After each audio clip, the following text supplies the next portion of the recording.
Cuando un médico especialista analiza una radiografía, busca una línea blanca clara. Una fractura es innegable, es una verdad objetiva sobre la que se puede operar.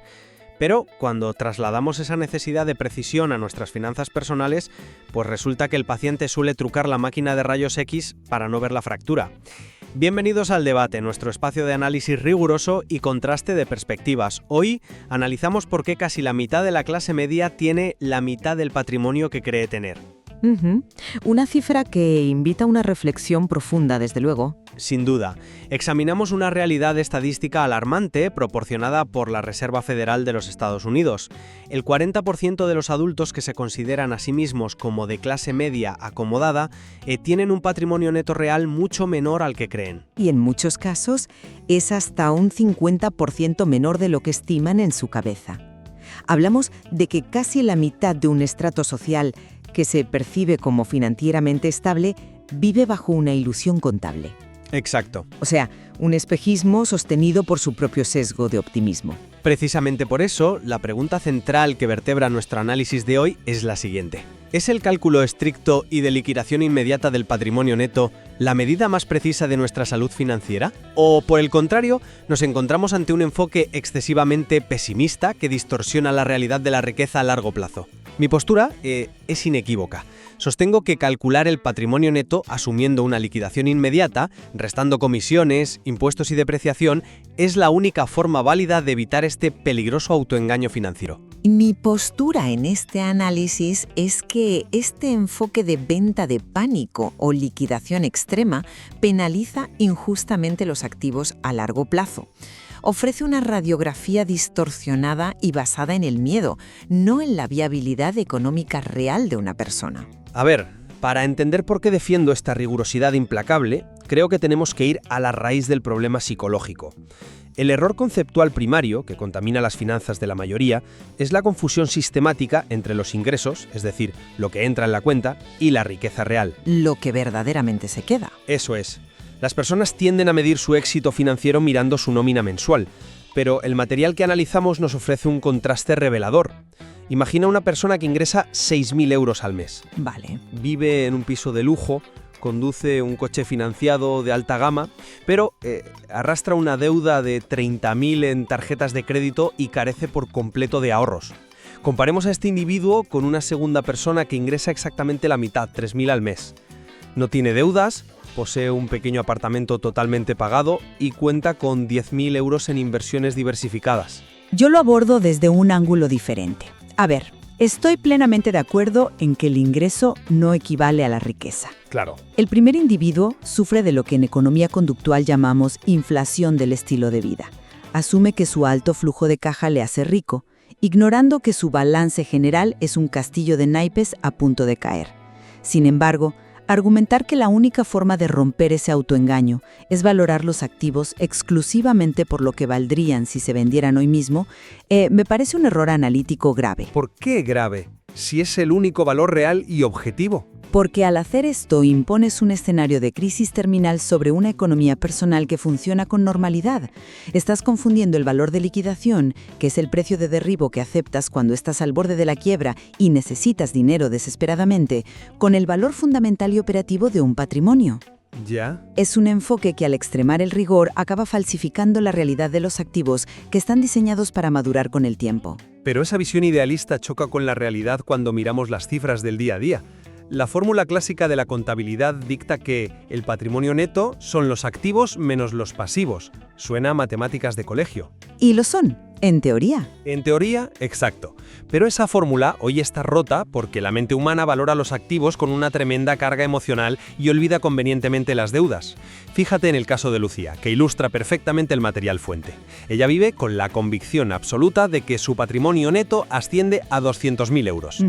En su contabilidad mental suma un apartamento que compró por 180.000, un coche adquirido hace 3 años por 25.000, 15.000 en una cuenta de ahorro y 40.000 en un plan de pensiones. millones, 260.000 en activos brutos. Lo cual sobre el papel refleja el esfuerzo de años de disciplina y un patrón de ahorro continuado, ¿no?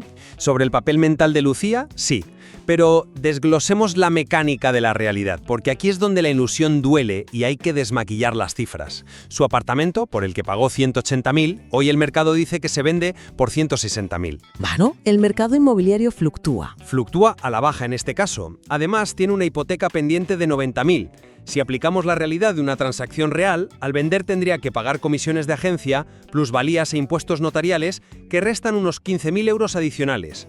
Su equity real, esa porción del inmueble que de verdad le pertenece y que podría materializar en dinero en el banco, no son los 180.000 que ella imagina. No, obviamente. Son 55.000. De 180 a 55, de un plumazo. Y si miramos su plan de pensiones de 40.000, la sangría continúa. Si necesitara retirar ese dinero hoy, las penalizaciones e impuestos según su tramo fiscal la dejarían con 28.000 netos. Ese es el mecanismo real de rescate. Ya, pero Te pregunto, ¿no es acaso mantener esos valores ficticios brutos en nuestra hoja de balance el equivalente exacto a conducir en la autopista con el indicador de combustible roto? Lo siento, pero no me lo creo. Déjame explicarte por qué esa analogía del indicador de combustible hace aguas por todas partes en este contexto. Partes de una premisa falsa. Asumes que el destino de todos los activos es ser liquidados inmediatamente, y eso simplemente ignora la naturaleza y el propósito económico de esos bienes. Pero la liquidez es... Espera, restar 15.000 euros en concepto de comisiones de venta a una casa en la que Lucía vive y que no tiene la más mínima intención de vender es crear artificialmente un escenario apocalíptico.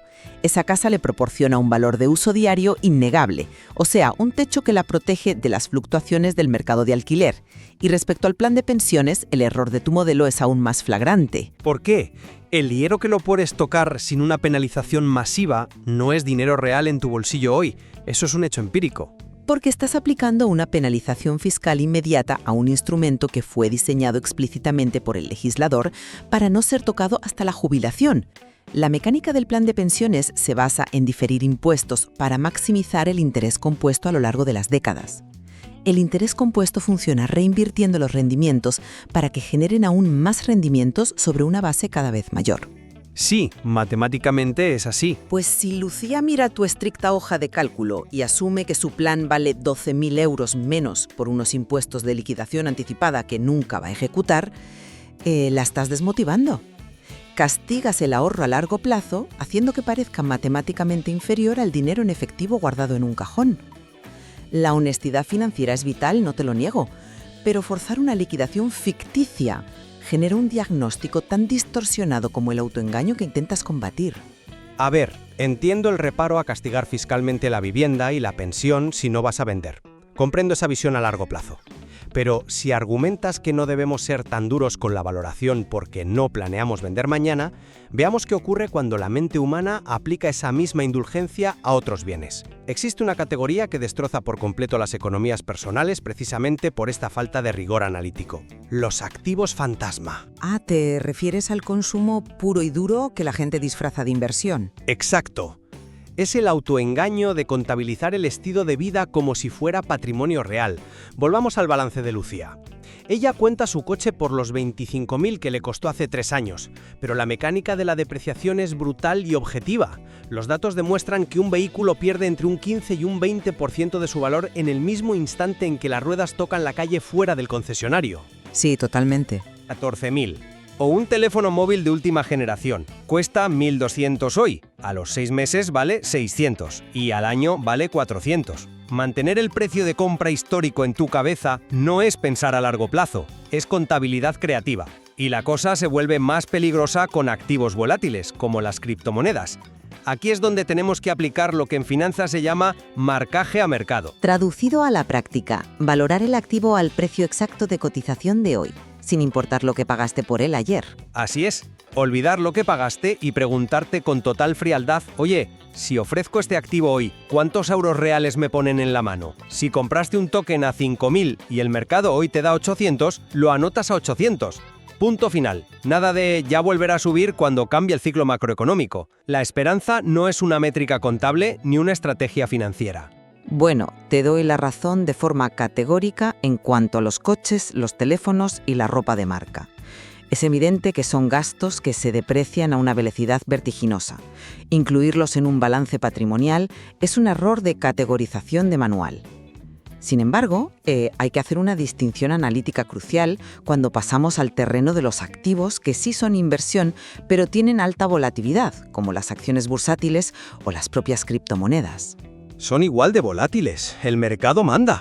Sí, pero el marcaje a mercado indiscriminado en el ámbito personal tiene un efecto secundario psicológico devastador. ¿Qué efecto? La realidad del mercado es la que es, nos guste o no. El mercado no tiene en cuenta nuestros sentimientos ni nuestro estrés. Ya, pero los humanos no somos algoritmos racionales procesando precios. Forzar a un individuo a auditar activos altamente volátiles al precio exacto de un mercado en pánico desencadena un mecanismo psicológico muy estudiado, la aversión a la pérdida. Los seres humanos sentimos el dolor de perder dinero con casi el doble de intensidad que el placer de ganarlo. Si obligas a un inversor a ver cómo su patrimonio neto estricto se desploma un 20% en una semana por una corrección temporal de la bolsa, induces ansiedad aguda. Y esa ansiedad empuja a las personas a vender en el peor momento posible. Venden por pánico, materializando y haciendo permanente una pérdida que hasta ese momento solo existía en el papel. Tu método de liquidación constante sabotea la estrategia de mantener el rumbo en épocas de turbulencia. No me convence esa línea de razonamiento, porque asume que la ignorancia voluntaria previene el pánico. Ocultar la volatilidad bajo la alfombra para proteger los sentimientos del inversor es tratar los síntomas y no la enfermedad. Pero fíjate en la contradicción. Si el mercado de ciertos activos fluctúa con tanta agresividad, y coincido contigo en que la gente necesita seguridad real, ¿cómo medimos entonces nuestra solvencia a corto plazo sin obsesionarnos de forma insana con las caídas diarias? O sea, ¿cómo separamos el ruido especulativo de la verdadera capacidad de supervivencia ante un imprevisto? Esa es la pregunta clave. Y la respuesta mecánica está en aislar una métrica muy específica dentro de tu balance general. El patrimonio neto líquido. No hablamos de casas ni de planes de pensiones a 30 años. Hablamos exclusivamente de la porción de tu riqueza que puedes convertir en efectivo real en menos de 72 horas, sin sufrir una penalización de precio por la urgencia de la venta. Efectivo puro. Efectivo puro. Dinero en cuentas corrientes, fondos monetarios o acciones de altísima liquidez. Y la razón de esta métrica responde a tu preocupación sobre la supervivencia. Ante un evento catastrófico repentino, un despido, una crisis médica grave, tu apartamento de 160.000 euros no sirve de nada. No puedes vender el pasillo o la cocina de tu casa para ir al supermercado a comprar comida esa misma tarde. Totalmente. La liquidez es el oxígeno. Una familia puede ser técnicamente rica en propiedades inmobiliarias y, sin embargo, quebrar por no poder pagar la factura de la luz o la hipoteca de ese mes. Exacto. Por eso los asesores financieros establecen una regla inquebrantable. Debes mantener entre 3 y 6 meses de gastos operativos en activos puramente líquidos. Si necesitas 2.000 al mes para sobrevivir, tu muro de contención debe ser de 6.000 a 12.000 euros accesibles al instante.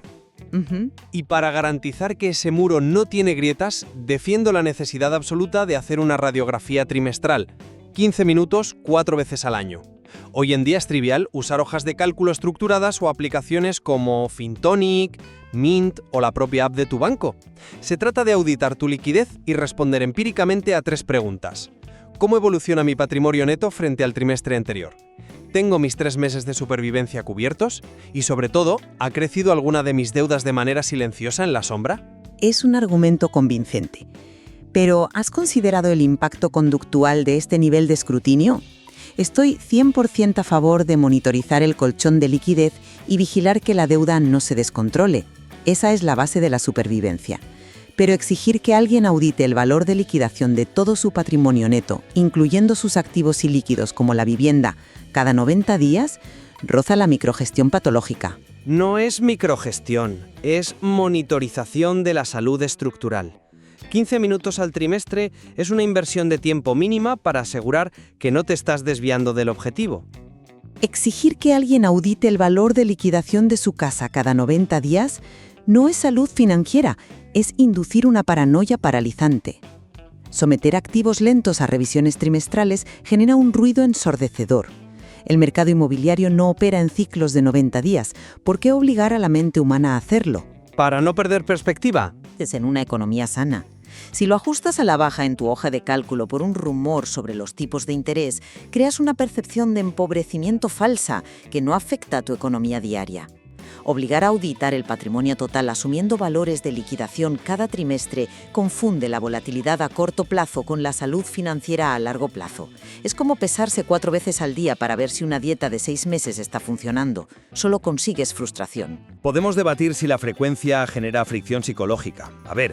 Pero ignorar el pulso del mercado nos devuelve al inicio de nuestro problema. Ese 40% de personas que viven en un engaño permanente.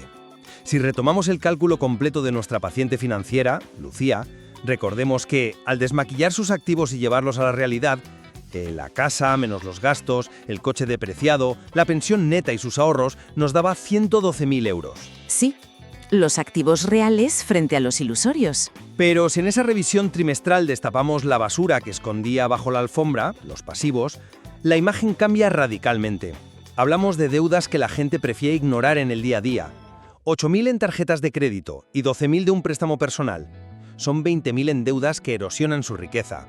Al restarlo, el patrimonio neto real de Lucía es de 92.000. ¿De 200.000 a 92.000? Exacto. La distancia matemática entre los 200.000 que ella imaginaba y los 92.000 reales es la medida exacta de su autoengaño. Enfrentarse a estos números sin filtros, sin excusas y sin maquillaje contable es el único punto cero válido. Solo cuando aceptas tu verdadero punto de partida puedes empezar a gestionar, corregir y hacer crecer una riqueza real y resiliente. Mi posición de cierre mantiene que el control de la liquidez a corto plazo y la transparencia frente a uno mismo son, sin duda, innegociables. Pero sigo advirtiendo que tu cálculo extremo de liquidación, especialmente cuando se aplica con una frecuencia punitiva, corre el riesgo de subestimar el inmenso poder del interés compuesto y la estabilidad estructural que aportan los activos a largo plazo. No obstante, creo que nuestras perspectivas convergen en áreas absolutamente críticas para la solvencia de cualquier individuo. Así es. Ambos coincidimos plenamente en la letalidad de los activos fantasma. Esa peligrosa trampa de registrar el consumo aceleradamente depreciable como si fuera riqueza consolidada. Y ambos rechazamos de plano la falacia generalizada de igualar un salario alto con el éxito financiero. El peligro de ignorar la deuda rotativa, esos saldos de tarjetas de crédito que generan intereses mes a mes y devoran tu capacidad de ahorro desde dentro, es un agujero negro inasumible. Como bien ilustra el material, la trampa es clara. El ingreso es solo potencial.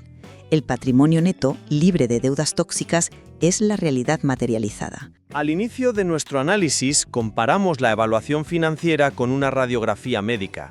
A lo largo de esta sesión, hemos diseccionado cómo y por qué las personas tienden a pintar sobre esa placa para ocultar sus fracturas y exagerar la solidez de sus huesos financieros. Hoy hemos expuesto 2 metodologías para revelar la imagen auténtica. Una defiende la aplicación de la luz más intensa posible, el marcaje a mercado estricto y la valoración de liquidación para erradicar cualquier sombra de complacencia. Y la otra propone una lectura contextualizada de esa misma radiografía, argumentando que someter una anatomía sana a una simulación de crisis constante genera un diagnóstico de fragilidad irreal que puede inducir al pánico en lugar de fomentar la paciencia inversora que requiere el largo plazo. Invitamos a quienes siguen este análisis a reflexionar sobre cuál de estas 2 ópticas aporta mayor rigor empírico y valor pragmático a su propia gestión patrimonial. El material original que hemos explorado hoy contiene aún más capas de profundidad metodológica sobre cómo estructurar estas métricas esenciales para asegurar el futuro financiero. La decisión sobre cómo auditar la propia realidad queda, en última instancia, en las manos de cada individuo. Porque la única certeza inamovible, más allá de nuestros enfoques, es que ignorar las matemáticas no hace que desaparezcan. La próxima vez que mentalmente calcule lo que tiene, pregúntese si está leyendo un diagnóstico preciso o si sigue conduciendo con el indicador de combustible roto, esperando que la máquina, por puro optimismo, nunca se detenga. Gracias por acompañarnos en esta sesión.